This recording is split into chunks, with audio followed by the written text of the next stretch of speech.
कस्तो हुन्छ नि अब हामी यहाँनिर सफा गर्दै सफा गर्दै मान्छे मऱ्यो नि त अनि यस्तो फोटो खिच्दाखेरि चाहिँ फोटो खिच्दै गर्न भन्दाखेरि चाहिँ त्यो अलिकति नबस्छ आइयो दाइले हँसाउँछ कि भिडियो रेकर्ड गरेर आइ क्या हो भिडियो यसो हालेको नि कति राम्रो देखेको है भिडियोमा त यो ठाउँ चाहिँ के भन्छ लभ डाँडा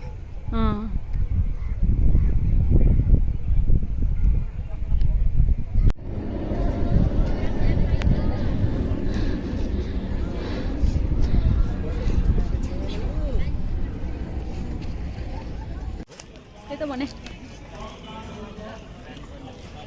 यसलाई के भनिन्छ अरे लभ डाँडा लभ डाँडा होइन त बिस्तारै गर न मजाले भिडियो राम्रो आउँदैन है समात्यौ समात्ने हो म थालेकै हिँड्छु ल समात्दै होला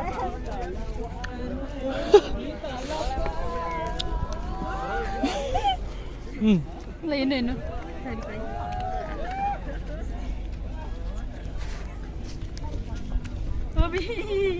डराउनु पर्दैन ल जुत्ता लगाउनु पर्दैछ बजिया दिमाग पनि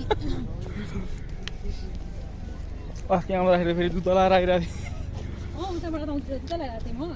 पानी पर्ने सिजन भयो तपाईँ लगाएको क्या हिलो हुन्छ भनेर जुत्ता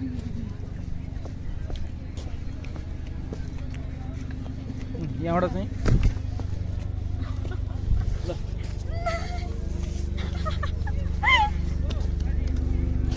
सजिलो छ बाटो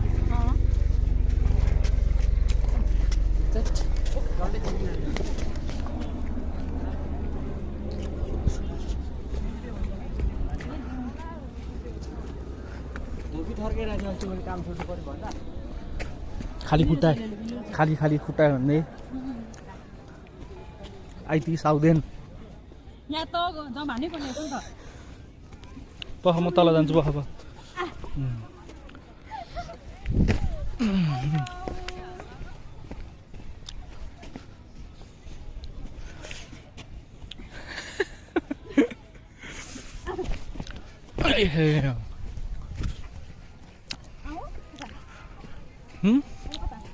तलतिरै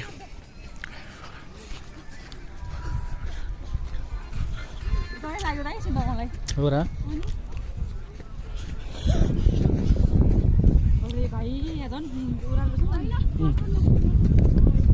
यताबाट ल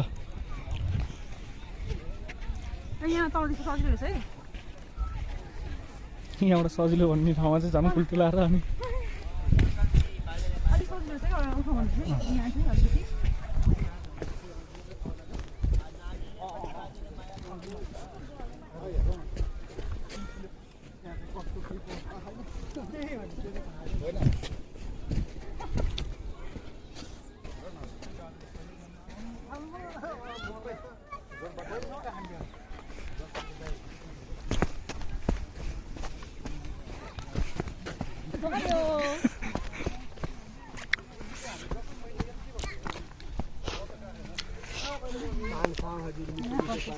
हस् खाने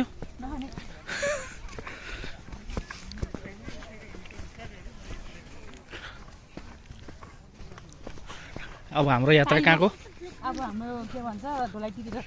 ढोलाइटीतिरको यात्रा हो कस्तो लागिरहेको छ त नेपाल आएर कान्छी एकदम रमाइलो रहेछ नि खुसी लाग्यो डाँडा पाखादेखि पायो आएर हिँडेर अरे आजै होला डाँडा चढा चाहिँ डाँडा चढ्नु पायो ठिकै छ नेपाल आएको एउटा आउँछ नि राम्रो भयो जस नेपालमा डाँडा काँडा छ भनेर खुसी लाग्छ अनि नेचुरल हो नि त नि हाम्रो नेपाल भनेर होइन हो नेचुरल ब्युटी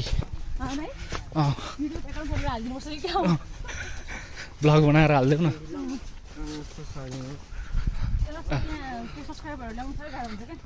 हुँदैन तिमीले बोलीको ल्याउ त नि कान्छी बोल्यो त त्यो उसमा लगेको बेला पनि चक्क त्यहाँ काम गर्दाखेरि पनि छ नि